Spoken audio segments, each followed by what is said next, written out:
আপনি একটু জানাবেন স্বর্ণলুটের ব্যাপারে সবশেষ কি তথ্য আপনার কাছে আছে?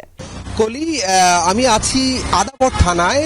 যে দুইজনকে গ্রেপ্তার করা হয়েছে এই চুরির ঘটনায়, তাদেরকে কিন্তু আদালতে নেওয়া হচ্ছে। ঠিক এই প্রিজন ভ্যানটি, আমার পেছনে যে প্রিজন ভ্যানটি, এই ভ্যানে করেই তাদেরকে আদালতে নেওয়া হচ্ছে, তাদের রিমান্ডে নেওয়া হবে। যদিও দুই আসামির বয়স খুবই কম, 18-র কম, এবং তারা একজন যে বাসায় চুরি হয়েছে সেই বাসার পাশের ফ্ল্যাটেই থাকতো এবং সম্পর্কে ভাতিজা। মামলার যিনি বাদী আছেন সেই লাভলি আক্তার, তারই ভাইয়ের ছেলে।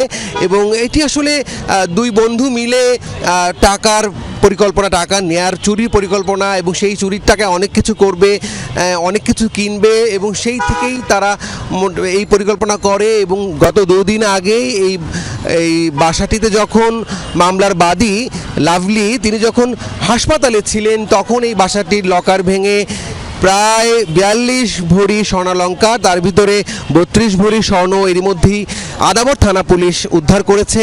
কথাই আমাদের জানিয়েছে।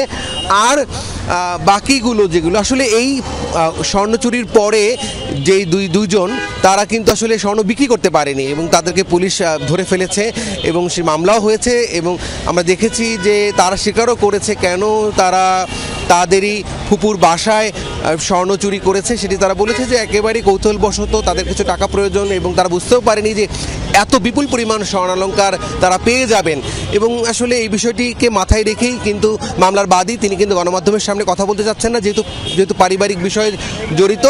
তাই তারপরেও পুলিশ মামলা নিয়েছে, চুরির মামলা। সেই মামলায় তাদেরকে গ্রেপ্তার দেখিয়ে রিমান্ডে নেওয়া হবে। ধন্যবাদ আপনাকে রাব্বি।